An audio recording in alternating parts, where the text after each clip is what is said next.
Jairo, ¿cómo surge esta pasión por la fotografía? Bueno, El retrato. bueno, mi querido licenciado, déjeme decirle a usted que si yo le platico todo esto, tenemos que empezar desde... Bueno, nací en 1934, ¿cómo ve? Que usted que le platique desde entonces no vamos a hacer. De la experiencia. Mire, de la experiencia, muy rápidamente, mire. Yo tuve la buena suerte o la mala suerte de tener en el kinder. No, un poquito más reciente, me va a usted decir, pero de tener en el kinder a dos compañeros que eran unos genios dibujando. Y entonces, imagínense, yo no me daba cuenta de que ellos eran genios y superdotados, sino yo pensaba que yo era una persona que estaba muy limitada y yo le decía a mi mamá, es que dibujan muy bien y yo hago unos monigotes horribles, me da vergüenza hasta conmigo mismo. Pero resultó que veía yo fotografías en mi casa y le dije, mamá, ¿y esto qué es? Está muy bien dibujado. Y dice, pues es una fotografía. ¿Y eso cómo se hace? Pues además tienes una cámara que es un aparato así cuadrado, una cajita, porque entonces en aquella época así era. Nada, le oprimes un botón y ya te sale todo. Eso es todo lo que tienes que hacer. Le digo, yo me ahorro todo el trabajo, ¿no? Entonces, además están mejor estos dibujos o esas fotografías que yo veo que lo que pintan mis amigos. Eso me dio a mí la idea de que la oportunidad que tenía yo de compensar esa aparente deficiencia de niño era la fotografía. O sea que cuando yo cumplí 8 años, yo lo que quise es, antes que una bicicleta, una cámara. Y desde ahí empecé. Y me di cuenta que era una cámara profesional, porque me gustaba tomar algunas fotos en movimiento, y resulta que con las cámaras tradicionales, las que había antes de una velocidad fija, entonces todas me salían borradas. Y yo sabía que con una cámara profesional podía yo hacer mejores fotos. Y eso fue lo que a mí me motivó, me impulsó, me metió a la... Pero ese es el tema. ¿Y cómo descubrir el empezar a tomar retratos de personajes? Bueno, fíjate, ¿Cómo dar el escalonazo? Fíjese, que fue una vuelta muy larga, ¿no? Pero yo creo que la cabra tira al monte. Mire, yo quise, cuando entré a la universidad, quise estudiar fotografía. Pues no hay una carrera de fotografía, ni había. Quizás existiría una escuela en Alemania o en alguno de los países más civilizados, pero, ¿qué le voy a decir? En México no había ninguna institución para estudiar fotografía y seriamente. Así es de que yo opté por meterme a la Facultad de Ciencias y estudiar física, porque de alguna manera me iba a encontrar con la óptica, con la teoría del color, con, pues, ¿qué le voy a decir? Algunas situaciones que de alguna manera me acercaran más al concepto que yo quería estudiar, a la que quería dedicar mi vida en ese momento. Pero como pues, no me sentí cómodo pensando en mi futuro, que iba a ser un investigador, cuando nada más a llegar a dar clases como egresado de la Facultad de Ciencias, pues entonces me cambié y entonces hice la carrera de ingeniero. Hice la carrera de ingeniero civil, tuve la oportunidad y la suerte de hacer una maestría en planeación, y después trabajaba yo en un puesto en la Dirección de Obras Marítimas, y tuve la oportunidad de tener un puesto muy interesante, porque era yo jefe del departamento técnico y promoción de una empresa. Entonces necesitaba yo promocionar los productos, y para promocionar los productos necesitaba yo fotografías, y no había fotógrafos industriales, y no había en realidad fotógrafos. Bueno, lo que sucede ahora, en la publicidad, por ejemplo, fíjate usted que en la publicidad hay un fotógrafo especializado para cada aspecto de la vida, de la manifestación humana. Por ejemplo, para comida hay un fotógrafo especializado, para moda hay otro, para coches hay un tercero, para botellas hay un especialista, para efectos especiales, y sin embargo para la fotografía política pues llaman a cualquiera que tome fotos en una fiesta, o que toma fotos de niñas de 15 años. Me llamaban los fotógrafos de la BBC. ¿Perdón? Fotógrafos de la BBC, bodas, bautizos y comuniones. Está muy simpático eso de la BBC. Bodas, bautizos, como perfecto. Entonces resulta que en ese momento Cuando yo me di cuenta que no había fotógrafos industriales en aquella época, pues yo me metí con mi cámara y empecé a tomar buenas fotografías industriales. Y me llamó mucho la atención la mercadotecnia comercial, que tenía contacto con ella. Hice una maestría de mercadotecnia comercial en la Universidad de las Américas, que era la única en México que tenía esa disciplina. Hice la maestría en mercadotecnia y después ocupé puestos ya de mercadotecnia hasta llegar a ser el director corporativo de mercadotecnia de un grupo de empresas bastante grande.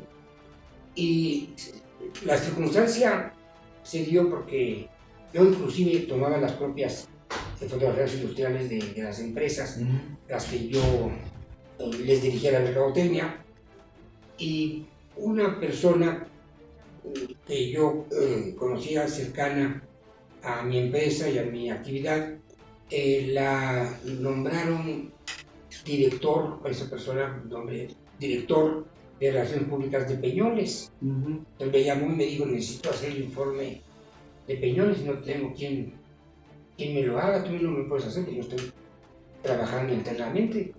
Y fíjese que yo ya tenía la presión de varias empresas que querían que yo les hiciera trabajo, o sea que vi una oportunidad, vi un nicho de oportunidades y me independicé.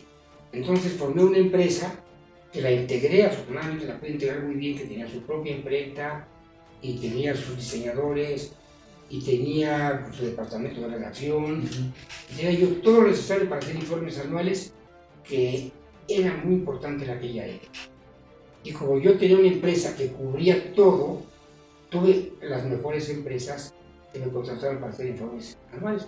En aquella época era Peñoles, era Minera-Utlán, era Celanese Mexicana, estaba incluida la fotografía que la realizaba yo específicamente. Entonces yo hice, por ejemplo, el informe anual de Peñoles más de 30 años.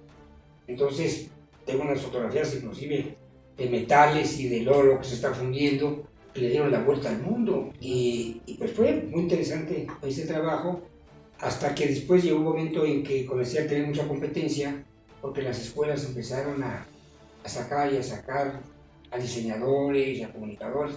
Entonces me bajaron el nivel de económico, ¿no? Sí, Porque claro. yo cobraba mucho menos que yo, y coincidió en ese momento en que yo empecé a hacer un retrato político, porque yo ya había retratado inclusive a los más grandes capitanes de industria mexicanos y extranjeros, y sobre todo mi primer personaje en el ámbito del retrato fue don Luis Legorreta, que lo retraté hace 60 años aproximadamente, 55 años, el fundador y el presidente del Banco Nacional de México. Fue el primer personaje. Él fue el primer, o sea, yo empecé desde arriba, ¿no? Sí, claro, sí, nada Ese más. fue el primer personaje que yo ya retraté independientemente. Inclusive yo ya había retratado al presidente de la compañía donde yo trabajaba y a los directores de la compañía donde yo trabajaba, de las compañías, pero ya independizado, o fuera, fue el primer personaje que tuve la oportunidad de retratar. ¿Y de ahí? Y de ahí pues ya se vino la bolita. Pues. En todos estos años, David Rose como marca no ha pensado en hacer una escuela, porque lo que comentabas, no había escuelas y a la fecha no hay una escuela en Estoy a punto porque tengo un plan muy interesante y muy ambicioso. Hay una empresa internacional que abarca como un aproximado de 1000 fotógrafos. Es una empresa muy interesante. Bueno, me extendería yo mucho en explicarlo, pero así a grandes rasgos se lo voy a decir. Mire, alguien se dio cuenta de que cuando uno viaja no tiene buenas fotografías, se anda tomando selfies. Claro. Y a ver, señor, ¿qué pasa? Por favor, se roban el celular, tómame una foto. Sí, se me tomo una foto y correr el celular. Bueno, claro. Entonces no tiene uno buenas fotos y entonces se gasta uno en el viaje y sobre todo la gente de dinero, claro, que no se preocupa mucho por los gastos. Entonces lo que pasa es que llega, por ejemplo, llega a París y se comunica con esta empresa central, le mandan a un fotógrafo y le cobran por horas. El fotógrafo profesional lo acompaña y le cobra, no sé, 270, $300 la hora, y lo puede acompañar por 2, 3 horas, 4 horas, inclusive el fotógrafo hace las veces de guía, porque llevamos a visitar acá, y yo ya tomo las mejores fotos desde este ángulo. Entonces se regresan los turistas con un álbum muy bien documentado. Entonces resulta que esta empresa tiene como 1000 fotógrafos distribuidos en todo el mundo. Entonces yo le dije, bueno, si tú anuncias tus fotógrafos como de viaje, ¿qué te parecería que yo los adiestrara a tus 1000 fotógrafos? Y entonces en todos los lugares, en todos los países, en todas las ciudades donde tú tienes tus fotógrafos, hubiera un especialista en retrato. Y eso es lo que estamos ahorita buscando, la forma de cerrar el trato. Sí, cerrar el trato. Es la primera vez que lo comento, la primera vez que lo digo. O sea que esa es la primicia. La primicia para exclusiva para el Heraldo. Exclusiva para el Heraldo. Así es. Hay que anotarlo como exclusiva. Claro, una exclusiva, sí. Y algo más académico.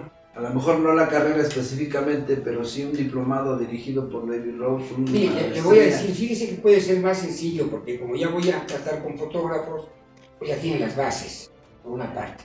Entonces lo que nada más es orientarlos específicamente hacia la especialidad del retrato político. ¿Cuáles son las claves que hay que seguir para el retrato político? Sobre todo, no hacer lo que hacen muchos fotógrafos, que todo lo quieren arreglar con el Photoshop. Entonces, eso es lo peor que pueden hacer, porque un político, cuando es arreglado con el Photoshop, se ve falso. Y lo que tiene fundamentalmente que proyectar un político es confiabilidad. Y si lo ven al político después de que ven su fotografía completamente adulterada, entonces ya no le van a creer. Y si ven adulterada la fotografía del político, en donde ven unos ojos que no sonríen, como sonríe todo el cuerpo cuando uno está alegre, y sonríe la boca, y sonríen los músculos que se llaman zigomáticos, que reflejan el entusiasmo, y si nada más son muecas, donde colocaron así como rompecabezas para que saliera mejor la persona, entonces esas son fotografías que lejos de ayudar a un político lo deterioran, lo hacen verse mal y pierde credibilidad, pierde confianza, pierde específicamente esa naturalidad que tiene que proyectar y exponer para que la gente crea en él. Pierde su empatía, pierde su simpatía, pierde su resonancia, que es la característica de vibrar a la misma frecuencia que las demás personas. Entonces, con una foto adulterada con Photoshop no puede lograrse por lo menos estos 3 conceptos, ¿no? Ya no digamos fuerza, determinación, propósito, ideales, entusiasmo. Entonces, las fotografías son muy pobres, desafortunadamente. Y la fotografía política requiere ya en este momento una especialidad que proyecte específicamente el interior y la fuerza y el carisma de los políticos. Esto les ayuda muchísimo a consolidarse en su puesto, ganar una elección o inclusive gobernar mejor. ¿Qué es más fácil? Lo escuchaba hace un rato que te preguntaban, ¿hombres o mujeres? Mire, depende de la persona. Porque a veces las mujeres son más como que... Depende de la persona. Mire, fíjese que las hombres. mujeres siempre tratan de verse bonitas y tienen esa tendencia, por el maquillaje. Entonces se inclinan un poquito más hacia la hermosura. Pero yo les hago ver a las mujeres que retrato que no es importante la hermosura, sino la belleza. Y la hermosura es física, y la hermosura se ve y puede ser grata a la vista. Pero la belleza es algo que no se ve, es algo irreal, de lo que nos cautiva. Y es una idealidad que nos provoca el entusiasmo de aceptar y de seguir a una persona. Entonces, independientemente de la hermosura, es la belleza la que tiene que predominar. Eso que no se ve, pero que se llega a sentir. ¿Y la belleza en hombres y mujeres? Bueno, la belleza del hombre es el carisma, es la fuerza, es la determinación, esa es la belleza que uno tiene que apreciar en el hombre, independientemente que sea un feo como Churchill o como Gandhi, ¿no? No importa, pero eran grandes líderes. Así es. Y en una mujer, ¿qué le voy a decir? Pues no tiene una Angela Merkel. Una vez le preguntaron, oiga, ¿por qué usa usted la misma ropa? Dice, porque soy la presidente, no soy una modelo, entonces no me tengo que andar cambiando de ropa. Tengo que presidir bien a mi país, no tengo que proyectarme como modelo. Uno no se acuerda de esas mujeres, de su hermosura, se acuerda de su belleza, de su fuerza, de su poderío, de el cariño que generaron en sus pueblos, la solidaridad y el seguimiento que tuvieron. Entonces una mujer, cuando hay que tratar a una mujer, hay que convencerla primero de que es importante lo que salga de adentro más que lo que se vea de afuera. No vota uno por una mujer cuando es de su universo, no vota... Y ahí está la prueba en la Baja California, ¿no? ¿Qué pasó? Ahí están las pruebas en las elecciones de Baja California. Claro. Con una Miss Universo no vota la gente. No vota la gente. Y no vota la gente tampoco por un hombre porque sea bonito, ¿no? Hay veces en que eso puede ayudar siempre y cuando esté respaldado por una buena expresión de fortaleza anímica. Yo logro mi propósito. Me sea más fácil o me sea más difícil. Pero el propósito está... Ahora, todo depende de que la contraparte esté en la predisposición de ayudarme. Todos están en la predisposición de ayudarme, pero a veces tienen, ¿qué te voy a decir? Pues alguna traba. Por ejemplo, si te comento el Manzanero, ¿no? Manzanero tenía una sonrisa muy agradable, pero ya estaba estereotipada. Después de 80 años que lo retrataron, dice, maestro, una foto, sí. Maestro, una foto, sí. Una foto, maestro, sí. Entonces era exactamente la misma. Entonces yo tuve que romper eso con Manzanero, me costó mucho trabajo, pero él tuvo la paciencia y la disposición, y entonces rompimos ese molde, y después su sonrisa fue otra, y fue espontánea en todos los retratos que yo le hice. Ahora, él sonreía y cerraba mucho los ojos, entonces muchas veces ese es el problema, de impedir que la persona cuando sonría cierre los ojos. Entonces, hay una especie de modelación previa del rostro de la persona que voy a retratar, y después hay que obtener esa misma modulación a través del sentimiento. Eso es a lo que me refiero también, el de ¿por qué no enseñarle necesitamos que la marca David Rose deje más que solo los retratos? El legado, porque yo ya soy una viejo, necesito dejar un legado. Eso es la cuestión. Y pues, bueno, desafortunadamente, una vez deposité toda mi confianza en alguien que le iba a dejar un legado, pero no funcionó. Ahora tengo otras personas muy allegadas a mí, a quienes estoy dejando mi legado, y como te digo, tengo este proyecto de preparar a 1000 fotógrafos en el mundo. Entonces yo creo que la academia se va a llamar David Ross, y de alguna manera, pues qué te voy a decir, no me interesa pasar a la historia, porque después de mí el diluvio, no me interesa. Esa es una vanidad que no me ha alcanzado a mí de que la gente me recuerde. Yo después de que me voy, ya después de que me voy, me puede recordar, y a mí yo me voy a enterar, ¿no? Pero sí, por ejemplo, el dejar un legado, porque todo lo que yo he venido descubriendo, aprendiendo, experimentando, que no se pierda. A mis conferencias no van consultores a aprender, y hay muchos consultores que todavía actualmente dicen, la foto no tiene ninguna trascendencia, cuando después se encuentran con que por la foto perdieron la campaña, porque si sale una foto y el espectador dice, yo por eso no voy a votar, y se le mete la percepción, se le hace realidad de su cerebro, él le da posicionamiento. Eso lo descubrió Alan Ries, y Alan Ries ha hablado mucho de posicionamiento, que mucha gente inclusive no sabe quién es Alan Ries, que fue el gurú del marketing comercial mundial. Y resulta que muchos mercadólogos políticos pues dicen, es la estrategia, o es la investigación, o es el que el candidato vaya saludando, sí, todo esto.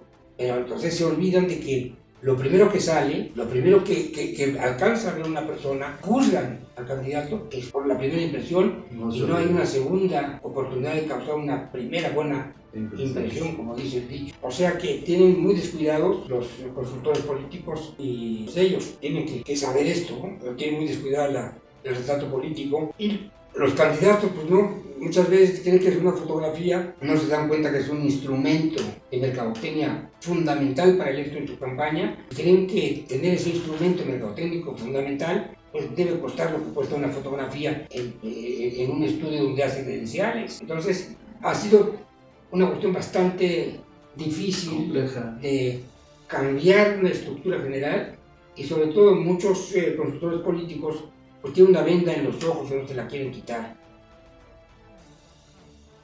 ¿Cómo hacer que la clase política tenga acceso al trabajo profesional de tu estudio? Bueno, me ha sido muy difícil, pero ahora a través del Heraldo de Estado de México. Claro.